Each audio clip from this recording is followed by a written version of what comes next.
के तपाईहरुलाई पनि तपाईहरुको भिडियो देख्ने बित्तिकै यसमा के रहेछ र भनेर यसरी मान्छेहरुले हेर्ने बनाउनु मन छ या छैन? छैन भने चाहिँ यो भिडियोलाई फुल्ली स्किप गर्न सक्नुहुन्छ। हजुर, तपाईहरु पनि अगर भिडियो बनाउनुहुन्छ भने, ब्लग बनाउनुहुन्छ भने यो भिडियो चाहिँ हेरेर जानु। हजुर, मैले पनि यो नयाँ फर्स्ट सिकेको हो र मैले चाहिँ भन्दिन्छु आजै सिकेको हो र मैले सोचे म जान्दछु त तपाईहरुलाई किन जान्न नदिम भने। सो मैले चाहिँ आज यस्तो माइक लिएर बोल्नुको कारण चाहिँ यो हो कि मतलब घरमा बहुत हल्ला चल्दैछ, किनभने तपाईहरुलाई थाहा थियो होला हाम्रो घरमा के चल्दै थियो भनेर। किनभने अझै पनि ब्याकग्राउन्ड साउन्ड आउँदैछ भने चाहिँ सो त्यसलाई चाहिँ इग्नोर गरिदिनु होला।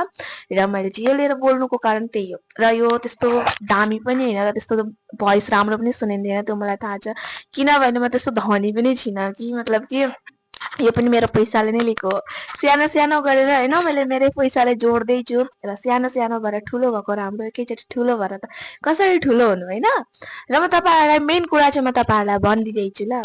तो नमस्ते, फेरि स्वागत गर्दैछु अभी सभी के सानो भएर पनि प्यारो छोटो ब्लग भन्दिने चाहिँ भिडियो नै भन्छु। हजुर, तपाईहरुको लागि है यो इम्पोर्टेन्ट भिडियो नै भन्छु, जो कि सबसे भन्दा पहिलो फर्स्ट हामीहरु भिडियो त बनाउँछौं हैन। सो भिडियो बनाउनुको लागि यति कष्ट गर्छौं, यति धेरै मेहनत गर्छौं, अनि यस्तो मेहनत गर्दिँदाखेरि पनि तपाईहरुले हेर्दिनु भएन भने, मतलब भ्युज आएन भने, लाइक कमेन्ट आएन भने त कस्तो लाग्छ नि त हैन।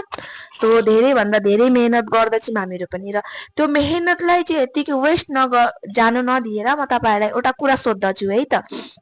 के तपाईहरु पनि चाहनुहुन्छ यस्तो थम्बनेल बनाउनुको लागि? हेर्नु सक्नुहुन्छ होला मैले कति एउटा थम्बनेल बनाइसकेको छु। हजुर, तपाईहरु जस्तो चाहनुहुन्छ त्यस्तै थम्बनेल बनाउन सक्नुहुन्छ। हजुर, तपाईहरु इन्ट्रेस्टेड हुनुहुन्छ भने मात्र यसमा कमेन्ट गर्नु। अगर यो भिडियोमा धेरै भन्दा धेरै कमेन्ट आयो भने चाहिँ म तपाईहरुको लागि यो थम्बनेल भिडियो बनाउन रेडी हुन्छु। मतलब कि कमेन्ट्स आएन भने त है सबैजनालाई इन्ट्रेस्टै छैन त म तपाईहरुको लागि किन भिडियो बनाइदिने, यस्तो मतलब कि जस्तै भए पनि थिंकिङ त आउँछ हैन।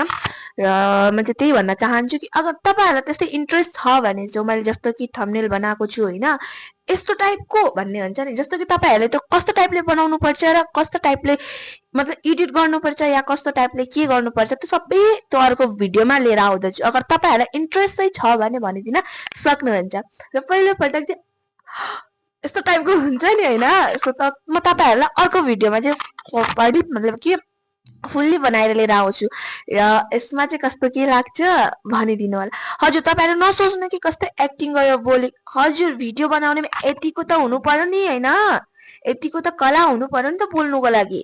अगर तपाईं बोल्नै जान्नुहुन्न भने, भिडियो अगाडि राखेर मोबाइल अगाडि राखेर बोल्नै जान्नुहुन्न भने, अड्की बोल्नुहुन्छ भने त त्यो मान्छेहरुले इन्ट्रेस्ट गर्दैन नि त हेर्नुको लागि। सो अलिकति आफूमा पनि कन्फिडेन्स ल्याउनु र बोल्नुको लागि अलिकति जान्नु हैन। म पनि त्यस्तो जान्दिन, लेकिन भिडियो बनाइ हजुर भिडियोमा यसरी नै बोल्नु पर्दो रहेछ भनेर चाहिँ मैले पनि त्यसरी बोलेको हैन। सो सबैलाई थाहा हुन्छ, जसरी भिडियो बनाइन्छ नि त्यसलाई मात्र थाहा हुन्छ। र कस्तो के लाग्छ भनिदिनु। अगर तपाईहरुलाई यस्तो चाहिँ थम्बनेल बनाउनु छ भने चाहिँ मलाई भन्नु, यो भिडियोमा कमेन्ट गर्नु है त ल। सो अहिलेको लागि चाहिँ यति नै। So bye bye.